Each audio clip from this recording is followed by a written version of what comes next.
Hey guys, in this video I'm going to teach you how to blur faces in video for free. So I'm going to go ahead and, like I said, not all the tools on the internet are free forever, because especially the face blur problem is a very expensive problem to solve because you need GPUs running in the background, which makes it a bit more expensive. So when you sign up on BGBlur.com, you get some free credits which you can use, every month in order to continue to blur your faces. So I'm going to go ahead and click on upload video here, and then in here, because I want to do face blur, I'm just going to continue the flow like this. So let's say if I go ahead and choose a video, so let's say this one, and there are two faces in this that I want to blur, right? So there are faces on the right and there are faces here that I want to blur.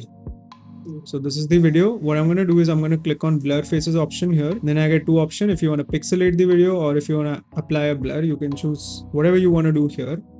And then click on generate preview if you want to see the preview of how the blur is going to look like. So when you do that, it generates like illustrative sample. The final quality looks way better, but this is like an illustrative sample of how the blur is going to look like. So once and this is optional, in case you don't want to preview, that's fine.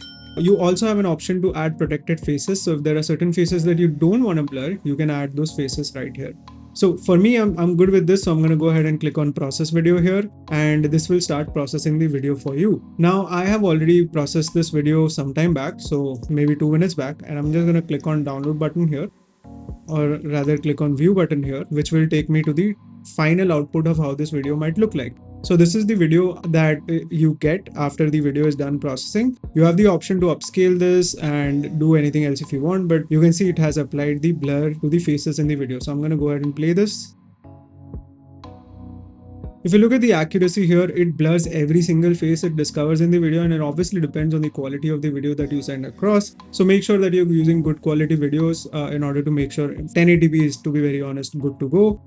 And yeah, if you want, you can start the processing, and once the processing is done, we also send you an email. If you enable notification, you can see this bar on the bottom right. It basically says the processing status of my video. But this is typically how you blur videos without any expensive software, without using any sort of external tools or paying for anything external, very quickly using BGBlur. Now if you want to do longer videos and so on, you obviously have to go to pricing, because like I said, blurring is an expensive solution to build, especially for videos. Images, you can try as many as you want, it's not that expensive, but for videos you have to spend a bit more in the background in order to keep this running, which is why it's a combination of free plus paid. And if you get, you can reach out to us in case you want to become an affiliate. In that case, we'll give you a lot of free credits to work with. But yeah, thank you so much. I hope this video will help you blur your faces effectively. So glad that you guys are thinking of privacy right now, because that is the problem we are trying to solve in this space. And thank you so much for watching this video, and I'll see you guys in the next one.